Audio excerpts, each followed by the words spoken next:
galerinha do bem, tudo bem? Bem-vindo ao canal Inspiração. Hoje aqui com a gente, Leandro Marcucci, que vai falar um pouquinho sobre a sua vida, sobre a sua trajetória, toda a caminhada aí da sua vida, desde o início, como ele começou a sua trajetória, o que ele está fazendo hoje, né? A gente vai falar um pouquinho sobre assuntos polêmicos e atuais, que na realidade são atuais, mas que já são bem antigos. Vamos falar um pouquinho também da questão do isolamento social, que querendo ou não, é o que está acontecendo no momento, e eu espero que vocês gostem. Vamos lá!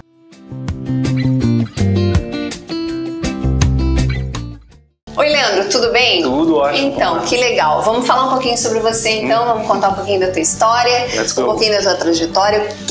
Como começou o Leandro? Bom, eu tô com 52 anos, já para dizer de cara, né, com uma cutis. E vim para Floripa com 2 anos de idade, assim, então foi bacana ter vindo para cá, porque é uma cidade legal pra caramba, né? Me apaixonei, como todo mundo, e tive ao longo da vida, assim, 4 ciclos que eu considero bem importantes, né? Eu comecei a estudar música muito cedinho, então muita gente me conhece pelo lado músico, mas as outras coisas não conheciam, fui fazendo aos poucos, né? Então, até, digamos assim, dos 14 aos 27 foi com música, o trabalho. Eu considero assim, a cada 10 anos, um ciclo. Então, eu passei pela música, depois fui para o jornalismo, depois fui para a administração, para poder entrar na administração pública. Aí sim, comecei a ver as coisas como eram, como que elas funcionavam no poder público. E caí acabando fazendo psicologia. E a psicologia me leva a uma área muito interessante, que é a perícia criminal. E fiz um curso de formação em perícia judicial há 4 anos e estou como perito atuando extrajudicialmente como assistente técnico no Tribunal de Justiça de Santa Catarina. É um processo, assim, então é um desenvolvimento ao longo da vida que, né, obviamente... poderia ter ficado fazendo música a vida inteira. Nossa, né? Mas a música não sai de mim. Eu adoro arte, cultura, estou sempre envolvido com os projetos educacionais, artísticos, não consigo me livrar. Quem é da área sabe como é difícil a gente largar isso quando começa muito cedinho. E isso tudo está interligado, porque todos os trabalhos têm a ver com pessoas, todos os trabalhos têm a ver com gente. Essa é mais ou menos a história. Poxa, legal, mas isso que é interessante. Isso é inspiração, gente. Olha aí, quanta inspiração que ele deu em 5 segundos. Né? É a questão do estudar, né? De sempre estar se reinventando.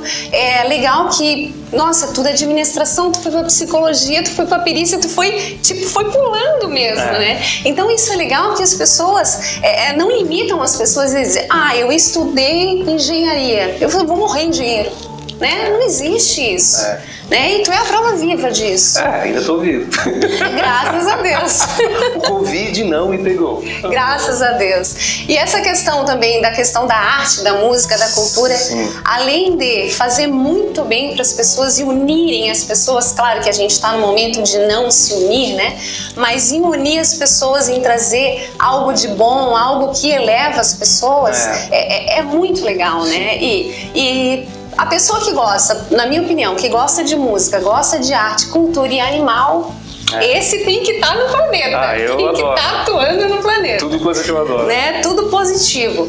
Mas fala mais um pouquinho aí, tá? Daí tu fez toda essa trajetória, chegou nessa situação de perícia criminal, lá no Tribunal de Justiça.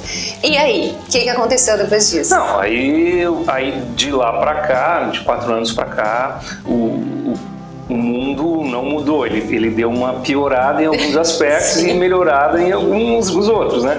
Mas o que pode-se dizer é o seguinte, índices, por exemplo, de violência contra criança, contra pessoas com necessidades especiais e contra mulheres subiram drasticamente, mesmo no pós-pandemia, né? A gente acabou a pandemia, mas vai continuar um tempo ainda, não sei quanto tempo, as pessoas continuam com certo medo, mas você pode ver, mesmo durante a pandemia, os índices subiram porque as pessoas ficaram em casa e quem é agressor teve o prato cheio, teve ali o seu, como a gente fala, né, a caça e o caçador, teve a sua caça pronta todos os dias para poder ficar subjugando a pessoa. Então isso que me motivou a trabalhar muito, né, muito antes da pandemia eu estava fazendo, mas com a pandemia esse trabalho ele simplesmente assim, equacionou de uma forma...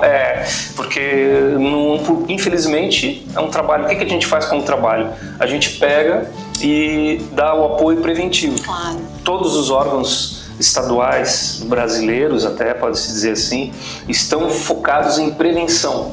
Porque depois é muito fácil, você manda a perícia lá e o que aconteceu? Tá lá o corpo, tá lá não sei o quê. Não é, o lance é trabalhar antes. Verdade. Como que a gente pode prevenir que uma mulher não seja, né, ela não seja atacada, não seja violentada, não seja subjugada psicologicamente? Como?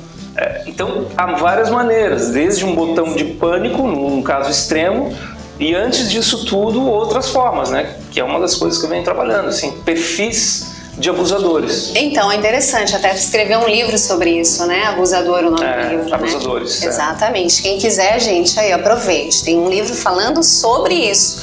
Ou seja, informando a mulher qual é o aspecto dessas pessoas, porque ele tem um perfil, né? Ele tem um perfil e é nesse perfil que a gente começa a entender o nosso parceiro. E o que eu queria te falar em relação a isso? A questão do abusador, a questão dessa situação toda é muito comovente, mexe muito com a gente. Sim, né? Muito. É uma coisa assim que lidar com a questão da violência é algo trágico, é algo surreal na realidade. Surreal. Né? Não é aceitável, né, Leandro? É assim, existe 5 perfis básicos de violentadores, sendo que desses 5, 2 são os mais críticos.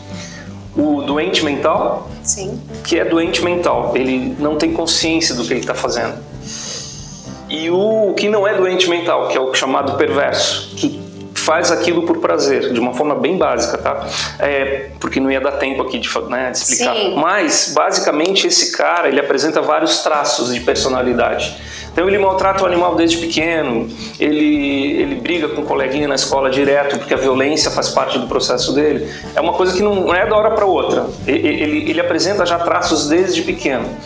E aí ele vai ser provavelmente um racista, provavelmente ele vai ser os pensamentos, não quer dizer que ele exponha, claro. Mas ele vai ter pensamentos racistas, ele pode ter comportamentos agressores, ele provavelmente vai ser o cara que vai passar a perna em alguém no trabalho. Ele é um ciumento patológico. Então, por exemplo, a pessoa que tem um relacionamento com uma mulher e ele fica desenhando a mulher o tempo todo, ou então falando coisas inconvenientes, ou então deixando o astral do relacionamento péssimo.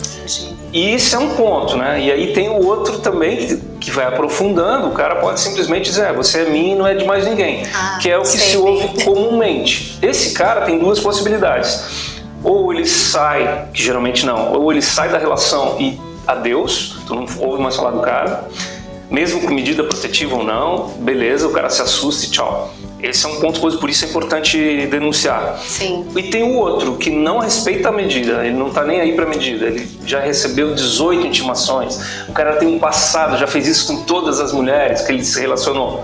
E o que ele faz? Ele vai lá e no final ele mata, porque ele não aceita que ela fique com mais ninguém. Esse é o típico perfil. Entendi. E uma coisa que você falou que é super interessante, que é o surreal. É o quê? O que é compreensível para nós? O que é compreensível? É o ter ciúme. É compreensível? Sim. Pô, não quero que a minha mulher, né? Aquela história do minha. Mesmo assim, já tem isso, né? Culturalmente, a gente está culturalmente nisso aí, né? Claro. Ela é minha, ele é meu, né? Quando você vê aí os casais, não, é minha, é meu. Beleza, tudo bem. Até aí, aceitável pra caramba. Legal. Existe um limite na individualidade dos dois, não, né? Toda a vida. E o que é legal nisso tudo que você falou do surreal é que coisas incompreensíveis para nós são compreensíveis para esse tipo de mente. Verdade. A mente dessas pessoas acha normal isso. Ela acha normal pegar uma mulher e colocar no porta-mala de um carro, né, e morta. Sim. E levar e desovar o carro em algum lugar. Para ele, isso é uma atitude normal. Acabou. Eu acabei com a vida dela. O cara tá foragido aí. Sim. Então, outros exemplos que a gente poderia dar da Suzane Richthofen, que é a acho mais do Brasil, né? Assim, ela tinha um comportamento a vida inteira normal. Sim. De uma hora para outra, ela pegou e fez aquilo que ela achava que tudo, na cabeça manipulou, dela... pensou, programou. Né? Então, assim, tem vários tipos de perfil criminoso. Sim. Não é só o homem, a mulher também tem um perfil, com certeza. Vê, né? A Suzane e tantas outras. Com certeza. Agora, o que muda em relação ao feminicídio e o abuso de crianças, que estão extremamente relacionados, o perfil é o mesmo, é o abuso. Sim. A Suzane não abusava dos pais antes, ela não era uma abusadora. Sim. Ela era uma psicopata diferente, né? A mulher, e aí um traço feminino e masculino, independente do gênero. Pode acontecer com os dois, mas o traço feminino é diferente. Entendi. A mulher é planejadora no crime. E o homem é impulsivo no crime. Então, essa é uma característica muito evidente entre os dois. Então, tudo isso é muito interessante, é muito assunto pra gente conversar, né? Mas assim, eu tô te escutando, eu tô vendo tu falar muita coisa e tá vindo assim muita coisa, né? Tipo, como seria nessa situação de pessoas, por exemplo, vou te dar um exemplo, um casal que viveu, sei lá, 10 anos, 8 anos numa boa, e aí de repente ele se transforma e começa a agredir a mulher e começa a ter aquele comportamento diferenciado, a ter aquelas... O que acontece, a gente sabe, né? Porque existe esses casos que pra mim aí foi o extremo, que tu falou, né? E existe também esses casos esporádicos. Às vezes um cara que de repente do nada deu um tapa na namorada, na noiva, na mulher e... Ai, me perdoa, me desculpe, nunca mais vai acontecer. Sim, pode acontecer. Mas aconteceu, né? Teve esse momento. Então, qual é a diferença dessas duas pessoas, né? Dessas duas personas? Porque as pessoas podem entender assim, tipo, não, então todo mundo é abusador, todo homem é abusador, né? Porque tem aquele momento que eu sou mulher e eu sei, gente, não tô defendendo os homens aqui, que fique bem claro, né? Mas... Não, mas tu tá tentando entrar na mente, né? Tipo assim, tem mulher que tira homem fora de sério, né? Tem. Como vice-versa, vice-versa, né? Que acontece de os dois entrarem numa situação ali que pra partir pra agressão mesmo, né? Então existe esse tipo de pessoa também. O que tu me fala em relação a isso? Como é que a gente pode fazer essa diferenciação desses dois? Minha dica é a seguinte, ponto 1, não existe gênero para violência. Esse é o ponto. Violência não existe, porque existe o homicídio. Sim. Como existe o feminicídio. Então existe os dois, acabou. Qual é a diferença? 2, ponto fundamental. A identificação é quando o cara coloca pra fora, quando a mulher coloca pra fora. Certo. Eu vou te matar, eu vou te bater, eu vou isso. Esse dá pra você agir. Nesse você consegue dizer, opa, tem algo errado, vamos conversar. Se o cara partir, tchau, partiu pra cima, uma mulher partiu pra cima, adeus. Diga adeus, existem milhões de pessoas no mundo que você pode encontrar e ser feliz. Esse é um fato. 2, o cara partiu pra cima sem avisar. É igual o suicídio, ele se mata e não avisa. Sim. Esse é o perigo. Esse é o caso perigoso. Ele bateu a primeira vez num relacionamento de 10 anos. Pô, 10 anos o cara tá junto. E não aconteceu nada, de repente de um dia pro outro ele bate. Tem algo errado. Sim. E aí nesse ponto é que a gente tem que atuar literalmente. Você, como mulher ou como homem, ou sai da relação, ou de alguma maneira vai se defender, procurar indicar algum médico. Certo, terapia, né? Terapia, de casal, enfim, medicina. Claro. Eu acho que hoje está avançadíssimo os estudos dentro da área de neuro. A gente já sabe que o cérebro do agressor, ele é diferente do cérebro de uma pessoa que não tem a compulsão por violência. Sim. Então as zonas de alteração química no cérebro estão diferentes. Sim. Algumas são desde pequena e outras estão por alguma coisa que o cara está passando, um estresse, alguma coisa. Ou porque foi abusado quando pequeno, né? Que tem toda aquela psicologia gravada. Sim. Como eu te falei, existe um motivo. É compreensível? Sim. Mas o ato não é aceitável, impossível. Então você compreende a mente. Opa, ele está com algum problema. O que se faz? Vai no médico, você recomenda um psiquiatra e uma terapia junto, e essa pessoa tem que tomar um remédio para ficar controlado e controlar o impulso de violência. Entendi. Se não adiantar, o que se recomenda? Isolamento. Isolamento social. Isolamento, a pessoa não pode conviver com mulheres. eu não posso conviver, o cara falando porque ele tinha um depoimento lá que eu peguei e dizia assim, eu não posso conviver. Eu preciso ficar isolado, porque a minha tendência é matar mulheres. Que loucura. E ele diz, ele afirma isso, né, nos depoimentos. E uma mulher também, a mesma coisa. Não teve uma que foi abusada agora, claro, por um motivo, né? Foi abusada anos e anos dentro do casamento, pegou lá, foi em Joinville, esse caso, em Santa Catarina, e ela pegou e cozinhou o cara dentro de uma panela, cortou em vários pedaços e entregou todos os pedaços na vizinhança dentro de sacos plásticos. Ela só guarda de troféu a cabeça dele, dentro de uma geladeira, para olhar quando quisesse dizer, não tá aí, ó. Também, né? Então, isso é uma psicopatia que a gente chama, porque é desenvolveu, né? Inaceitável. Sim. O inaceitável tá aí, mesmo que ela tenha uma justificativa. Eu não imagino nunca cortando nenhum animal, quanto mais um ser humano, né? A raiva, por exemplo, elementos de raiva, você aprende ao longo do tempo a controlar. Claro. E aí tem um estudo mostrando que até os 25 anos, as pessoas não têm um controle emocional formado, por mais que a personalidade esteja formada. Entendi. Depois dos 26, 27... O caráter ainda está meio que... A gente está formação, Entendi. Exatamente. A personalidade está formada, mas a relação caráter, meio ambiente, sociedade, cultura, está em formação. Até porque ela está começando a se moldar com o que está acontecendo nos dias atuais, né? É a geração que a gente... Hoje é mais fácil de visualizar. Sim. Porque a geração hoje, que é chamada geração Nutella aí, né? Sim. É show. Essa geração é muito mais tranquila de você identificar. É não, assim. Sim. É uma geração pragmática. A minha geração era uma geração, tudo pode, não sei o quê. Todo mundo é bom, todo mundo é bacana. Todo mundo é bom, todo mundo é legal. De uma certa maneira, assim, complementando, né, e finalizando já, eu gosto muito de dizer e fazer a comparação entre os abusadores clássicos e os abusadores novos, da geração Nutella, então vamos dizer assim, né? O cara que é da geração nova, ele tem outras síndromes que na minha época não tinha, até na tua época também não, é que você tem 30 anos. Então, assim...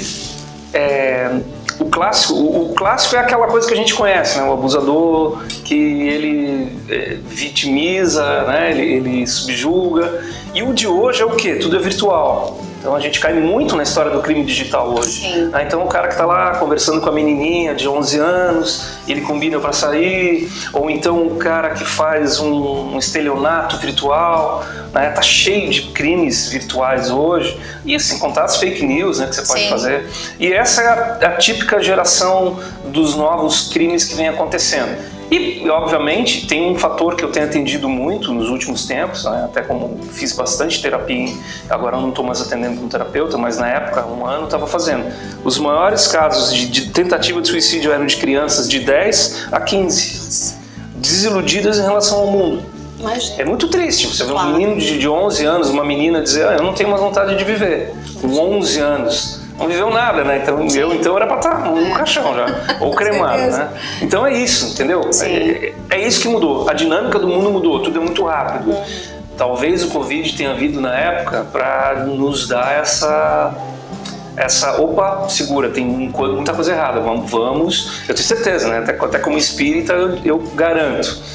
Para minhas convicções que isso veio para alterar o planeta. Temos que estar aqui para passar por isso. Sim. Talvez novas gerações, lá no futuro, 200 anos, não tenhamos. Sim. Né? Então, aí a gente falando sobre isso, né, sobre essa questão de toda essa situação recorrente, e a gente também estava falando muito da prevenção ali, né, no início da nossa conversa. O que tu acha dessa questão da prevenção? Aí pra gente encerrar o assunto, e eu queria falar muito mais, e a gente vai fazer muito mais. Marcamos outra, gente, com certeza.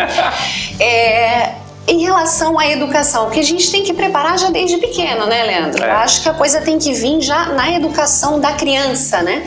Porque esses que já estão aí agora, a gente até consegue, né, fazer uma prevenção com as mulheres, porque com os homens é difícil, né? Difícil. Tem com as mulheres, mas já é mais complicado, né? O homem reluta. E com a mulher já é um pouco mais fácil, até porque ela é a vítima, né? São as mulheres que estão tocando isso. Então, o que tu acha em relação da educação nas escolas, né, dentro de casa? Como é que as mães e os pais os abusadores que estão em casa, que têm filhos também, né? Porque muitos têm filhos. Como é que a gente pode trabalhar isso? O que tu dá de exemplo, o que tu dá de dica para isso? Eu trago um exemplo de um pai que chegou uma vez, que a gente atendeu, e ele dizia o seguinte: a filha é minha, eu faço o que eu quiser. Nossa. Essa é uma frase típica, né, de um abusador, né? A filha é minha, eu faço o que eu quiser. Pô, sim, dono e proprietário. Dentro da família já está o negócio. O cara é um abusador nato, né? Então, assim, a filha é minha, a mulher é minha, tudo é meu. Essa história da posse, né? Sim. Isso aí é o que você falou, da educação cultural. Então, cabe, por exemplo, a mulher mudar isso. O problema é quando isso vira uma constante. Aí eu não vejo solução a não ser intervir, tirar a criança daquele meio. E existem vários casos de crianças que saem dos meios pelo próprio meio legal, pela justiça. Aquela família não é adequada para a criança. Depois é depois. Agora, como você falou, preventivamente o que dá para fazer? Projetos em escolas, projetos na sociedade, participação do todo o poder público que tem uma participação ativa. O nosso estado é agraciado, porque nós somos assim, pioneiros em vários projetos e programas, né? Outra coisa que especialmente para as mulheres, podem até criticar, mas eu acho legal a mulher saber se defender. Com certeza. Eu acho muito bom, né? Ela fazer, até em casos extremos, curso de tiro. Por que não? Concordo. Se o homem atira, por que a mulher não pode? Eu tenho várias amigas que entraram agora. Defesa pessoal é tudo. Defesa pessoal, saber, pelo menos, para não matar, saber se defender num golpe de, sei lá, Krav Maga, alguma coisa assim. Acho importante, porque numa hora de um momento, o abusador está sempre pronto para fazer. É que nem um assalto. Quem vai te assaltar sabe que vai te assaltar e tu é pego desprevenido. E o que você faz? Tu entrega para não morrer. Para você não entregar a tua vida num caso de feminicídio, você tem que se defender. E botão do pânico, medida restritiva, protetiva, tudo que você puder fazer para ficar longe. Se ainda assim não houver solução, eu tenho uma amiga que contratou um policial para escoltá-la durante um segurança, na verdade, não um policial, um segurança privado durante 2 meses. Sim. Até se livrar da situação. Isso. E aí o cara acabou, não chegou. E essas casas também de auxílio também, né? Que também é interessante, né? Ter essas casas. Sim. Porque as mulheres, geralmente, elas não têm pra onde ir, né? Fica complicado. As casas de auxílio, eu acho que elas têm um fator muito válido. Porque a mulher, realmente, o afeto, o carinho e até a composição financeira de comida, porque a mulher sai dali sem nada, ela precisa naquele momento. É que nem as crianças. Claro que com criança é mais complicado e mais difícil. De certeza. Muitos dizem é mais fácil ter um bicho do que um filho. É porque a verdade, ter um filho e uma filha é uma responsabilidade enorme, porque um bicho provavelmente vai morrer muito mais cedo e você vai ter 4, 5 ao longo da tua vida. Enquanto que uma criança é pro resto da vida, né? Mesmo que aí já na nossa teoria espírita, você é pai e filho, né? Para sempre, não tem como, você gerou aquela vida. E o próprio Allan Kardec dizia, né? Evoluir é um processo. Com certeza. E o cara que não está para esse mundo para fazer isso, para evoluir, eu acho assim que não tem sentido estar aqui, como você falou, né? É verdade. Um momento ótimo. Então, eu queria agradecer pelo Leandro ter vindo até aqui, ter aceito essa entrevista. Na verdade, foi um bate-papo, né, gente? Espero que vocês tenham gostado. Quem gostou, deixa um joinha, deixa um like, compartilha esse vídeo. Pode entrar em contato comigo. Exatamente, pode entrar em contato com o Leandro. A gente vai colocar ali também os contatos do Só Leandro, o meu Instagram já tá legal.